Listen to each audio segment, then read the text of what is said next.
So today I want to talk about process, the writer's process in terms of writing novels, short stories, and so on. When I started writing relatively young, I guess 17, 18 years old. I was writing poetry, and the poetry was horrific. But something within me said, okay, start writing these things. And I enjoyed it, but it wasn't like I consciously said to myself, I'm going to be a writer.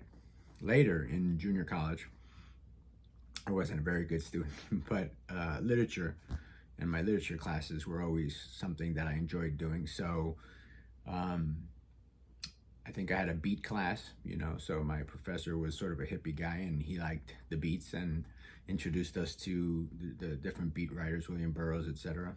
And I read On the Road by Jack Kerouac.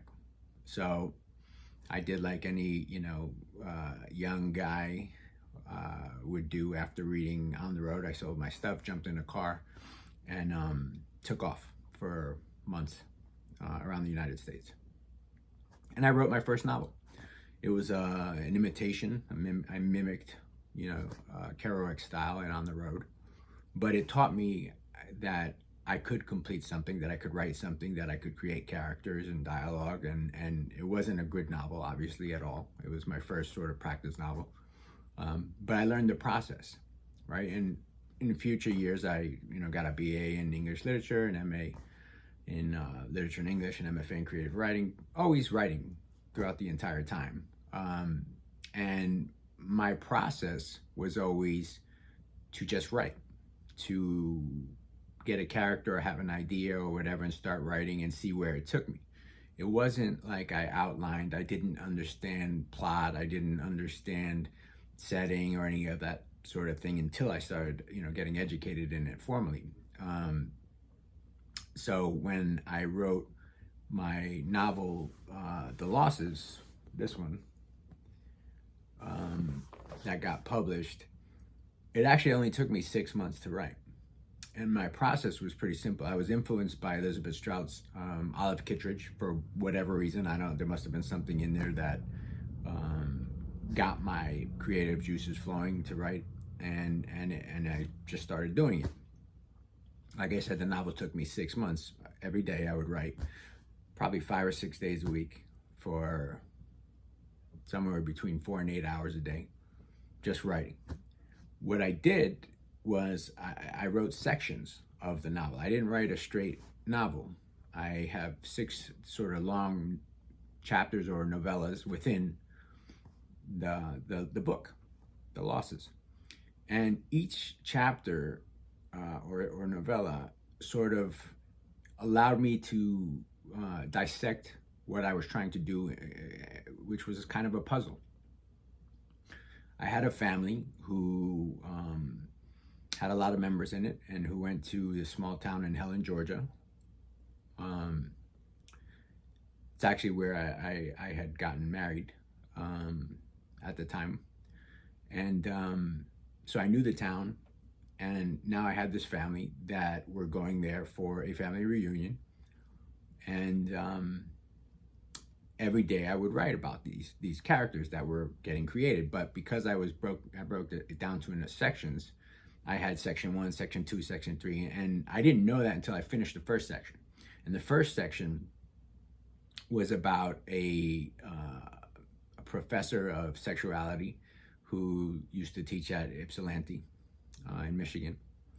And he had Alzheimer's, which I felt was pretty cliche at the time, which, Alzheimer's and certain other things are cliche when you write about them. As long as you write about them in an original way, maybe you can get rid of some of that cliche, right? But so I started writing it, and I wrote straight through, and it was 50, 60 pages, something like that. And I now had a novel going, right? But I didn't want to write an entire novel about Harvey Lipscomb, who's, the professor. I wanted to write more about, the family members around him. And I slowly wanted to peel back the onion of Harvey Lipscomb and thus the rest of the family. So every day I would write. So I wrote those first 60 pages or whatever it was. And within Harvey Lipscomb's story, these characters began to develop around him, who were his current wife's children, as well as his children, who he was estranged from, and so on. And then I jumped into the second chapter. And while I'm doing this, I wasn't cognitively thinking, I'm going to write in third person this, I'm going to write in third person that, or I'm going to write in first person. It just sort of came to me as I was writing it.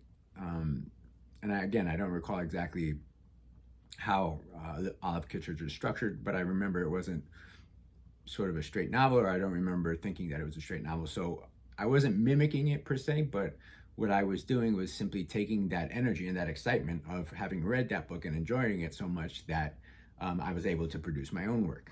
So again, being a pantser, sitting down and just writing, I jumped into the second chapter, or the second novella, whatever. And I was able to start sort of diving deeper into one of the characters from the first chapter, right? To sort of show the different perspectives that were allowed to be created within this novel, within this world that I was creating in this small little town. Now, if you don't know Helen, Georgia is a sort of a make-believe kind of town. It was created around, I believe it was two guys that, decades and decades ago said, hey, you don't have any sort of industry here or anything like that, so let's make it sort of a German town or an Alpine looking town, and that's what it is, kind of. And there's a few of those around the United States that I've been to they're neat, right? They're sort of like you go there during Christmas time or whatever, and there's, it looks like you're in the Swiss Alps. So it's a fun little place. You drink beer and have bratwurst or whatever. So it sort of gives you a different sort of world where you can use it a little differently than you were if you were, say, in New York City or a small town somewhere else where it didn't have that kind of vibe. So anyway, I started discovering these characters and the troubles that they were having, or that they were all thinking about and going through and experiencing while they were at this family reunion in Helen, Georgia. Now, when you switch through different perspectives, right, the process for me is I get to then pull back the onion on different things that are happening with these people. So for instance, if, I walk into, just as an example, or Harvey Lipscomb walks into a room and he has Alzheimer's and his mind is thinking about something completely different than what's going on in the room, and he says something not even realizing it, and it's hurtful to somebody, and he walks away. That's it for him. He's not thinking anymore about what just happened. But for the people in the room that are affected by what he said, maybe, it's a trigger for something else. And so that character then dives deeper into a sort of mental state that's going to be different than what Harvey experienced. I do that throughout the different chapters throughout the novel, right? So like I said, there's 6 of them. So within those 6 chapters, I'm able to dive deeper into each different character. And there's not many. There's, probably a total of 10, 12 characters, something like that, which make up this family. And so the first couple chapters are in third person, or most of them are in third person. One of them is in first person. And the reason I did that was because I was telling different stories, or different perspectives for the same events that were happening. It gave a sort of closer feel to understand from the perspective of this first person that things were, or how things would affect somebody, more closer to the heart and really happening to them than, the distance that third person gives them. So anyway, so I start writing in the story and I run through the first draft, quickly within 6 months, and the story's there. Right? I have to go back and edit it and all that, but I workshopped it with some fellow writers that I've been working with for probably 15 years. And you sort of know when you write something and it's special immediately, right? And that's what The Losses was for me. One, not only being able to run through it that quickly, but two, everything just sort of fit. Everything just sort of flowed nicely. The voice was there, the characters were there, what their wants were was there, the dialogue worked, the setting in place and everything. I knew, and I knew a lot of the setting in place because a lot of what I write is autobiographical, not necessarily the troubles that these people go through, but if I lived in this case, in East Islip, Long Island, or in Helen, Georgia, or in Spain, where one of the chapters is set, you're able to pull these autobiographical elements and put them into your novel. And, a lot of writers do that, which creates other problems, but when I was writing it, it came out and everything seemed to flow nicely, and you have those moments where everything just feels like it's going the right way. And that's what The Losses was for me. I have other novels, about 5 or 6 of them, that have taken me years and years, and they're not perfect yet. But I've gotten I think 3 of them to the point where I can submit them now to my agent to, submit them to publishers and so on. But anyway, I wanted to read a quick chapter, or a quick couple pages from the section that is in first person, which is called Me and Sammy. So the me is not me, it's sort of the narrator. So I'll just start real quick. So it's from The Losses, it's Me and Sammy. This is what I was thinking. There's a kid, small like a fetus, a catchy title that's 2 words max, maybe a book that they make into a movie, a play off Broadway or out in London somewhere, a pseudo-horror flick of some sort, something with eerie organ music, a cherubic, angel-looking fetus in a Victorian getup, all black. The kid's giving a monologue, pacing back and forth on stage, a little itty-bitty, solemn-looking character, tough like a Dickens orphan tough, but a little uh-oh scary, a la The Shining or The Ring, the original version of it, the Ringu version with subtitles, something like that. Maybe I tell Letty, Sammy's sister, about it, let her write it all up, give her a good story to really write about, just in case she doesn't have any good ideas already. I couldn't help thinking it. I thought it all the time. A boy and a girl crawling on Berber carpet, riding big wheels, kneading 2 wet dough to bake bread in easy bake ovens. Not never born kids, I guess, but definitely never happened ones. Aborted ones, snuffed out by Sammy and me before we got married, before we wanted children. Now that we're older, not being able to have what you have, not being able to have what you want, not having what your friends have, kills us. Especially when before you didn't think twice about driving to a clinic, filling out some forms, her laying down for a bit, me reading about bone fishing in the Keys, her crying, not sobbing crying, but enough, distant for a few hours, thinking of what could have been.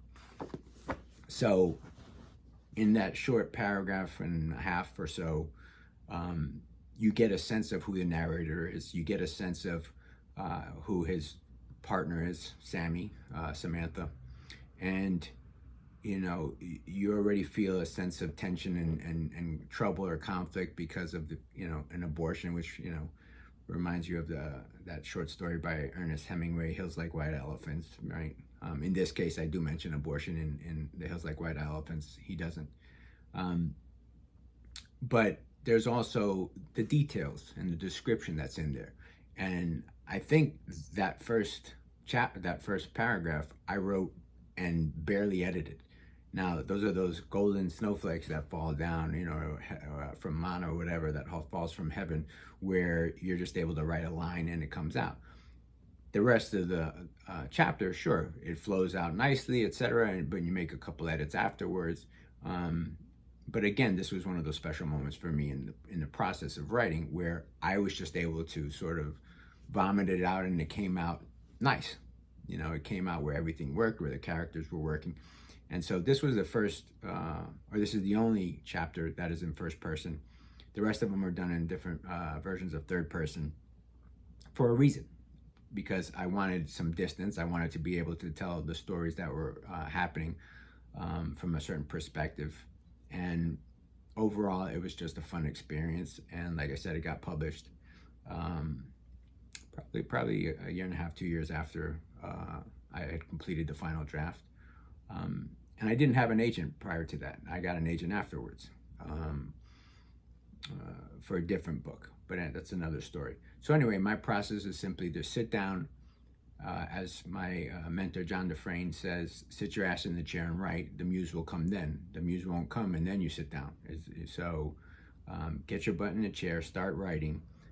If there's a book that influences you in some form or fashion, pick it up, keep it nearby, keep your dictionaries and your visual dictionaries or anything other sort of resource materials that you use for writing nearby. Even just to look at the covers and you go, okay, this is going to give me some influence. This is going to allow me to write what I want to write. It's not necessarily going to be perfect when it comes out, but your goal as a writer and in the process of writing is to get it all down, and you can go back and edit it later once you know what the story is. So this is just a quick, brief sort of weekend explanation of my process for writing The Losses. Again, you know, not to sell it, but here it is. It was a fun book to write, and I ended up writing a couple other novels based on the characters in there that I'm working on still, and hopefully will get published as well. So happy writing. Figure out what your process is, stick to it, but always write. Try not to take off more than a day or two. You want to have that consistency throughout your narrative, and good luck. Take care.